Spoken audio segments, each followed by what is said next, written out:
Une nouvelle vidéo sur Socrative consacrée cette fois à l'utilisation en classe et au lancement des quiz. Alors, vous avez sous les yeux à la fois l'interface professeur, que nous avons découvert dans la vidéo précédente pour créer le quiz, et l'interface utilisée par les élèves, ici version smartphone, mais bien sûr utilisable aussi sur ordinateur ou tablette.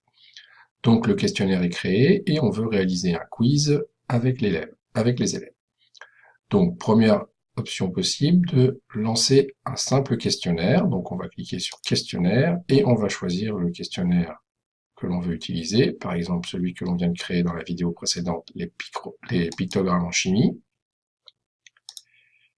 Ici, quelques petites options. Alors, le commentaire instantané, ça signifie que l'élève va faire le quiz avec les questions dans l'ordre prédéfini, et les commentaires apparaîtront après chaque question, qu'il est juste ou qu'il est faux.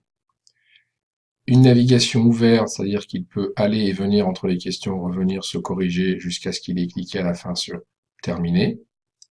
Et enfin, un rythme imposé par l'enseignant, c'est-à-dire que c'est vous qui contrôlez le passage de question à question. Je privilégie le plus souvent le commentaire instantané. Les élèves ici travaillent en autonomie et on réalise les quiz sur des temps assez courts. Alors d'autres petites options sur la droite, le nom de l'élève ou pas, réorganiser les questions et les réponses, c'est pas plus mal pour éviter de jeter un petit coup d'œil sur ce que fait le voisin. Afficher les commentaires de la question, je les laisse, de même que l'élève peut aussi voir son score final. Mais tout ça, bien sûr, vous choisissez en fonction de vos envies et besoins. Plaçons-nous côté élève maintenant, donc il est sur son ordinateur, sa tablette ou son smartphone comme ici, et pour pouvoir réaliser le quiz, on va l'inviter à entrer dans la salle. Donc pour cela, il lance un navigateur et on l'invite à venir sur le site de Socrative. Et pas besoin de créer de compte, lui il va se loguer en tant qu'élève, c'est-à-dire Student Login. Et là, il va entrer dans la salle que vous lui indiquez, ou qui est affichée. Donc ici, il s'agit de la salle JDA, salle 122. Voilà. Et on voit ici, il est en attente du démarrage de la prochaine activité. Le professeur, donc de son côté maintenant, va lancer l'activité, va cliquer sur commencer, et le questionnaire commence dans quelques instants pour l'élève, juste après qu'il ait indiqué son nom ou son avatar, peu importe. Terminé, voilà, du côté prof, il apparaît, et pour l'élève, le quiz a commencé. Donc ici, que représente ce pictogramme? Alors il répond.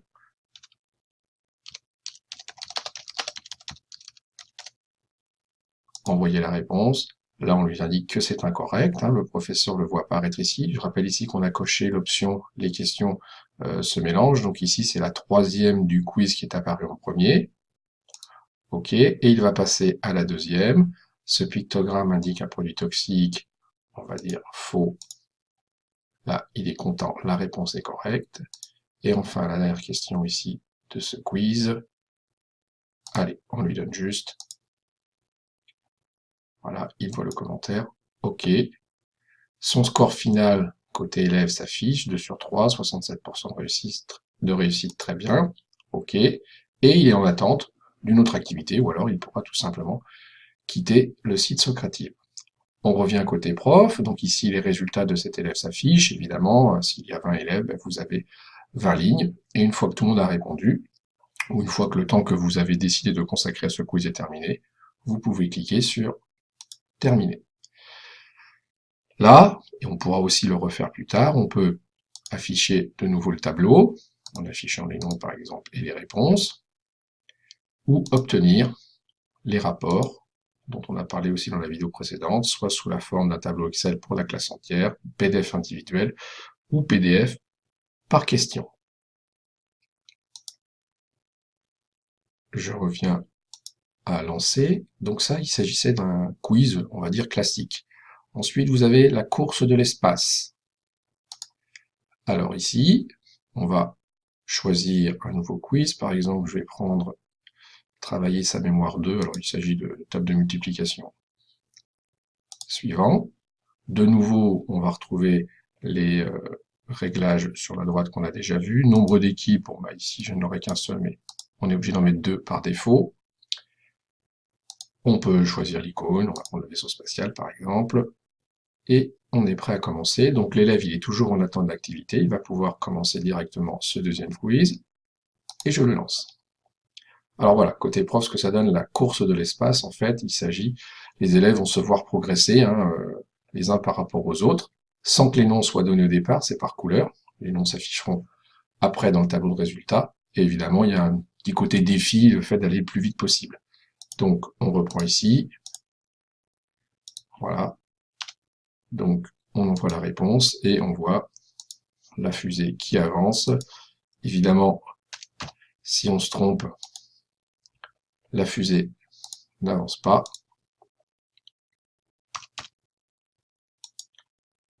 Et si on ajuste, la fusée avance. Et ainsi de suite, et ainsi de suite. Là encore, soit on décide d'interrompre l'activité dès que le premier élève est arrivé au bout du quiz, soit on décide de laisser arriver tout le monde, soit on donne un temps imparti, et au-delà, on peut cliquer sur terminer pour achever l'activité, et de nouveau, on peut obtenir les rapports ou afficher le tableau des résultats. Je reviens sur l'onglet lancer. Il y a ensuite un mode ticket de sortie. Alors là, il s'agit de 3 questions prédéfinies auxquelles a priori on ne peut pas toucher sur la version gratuite.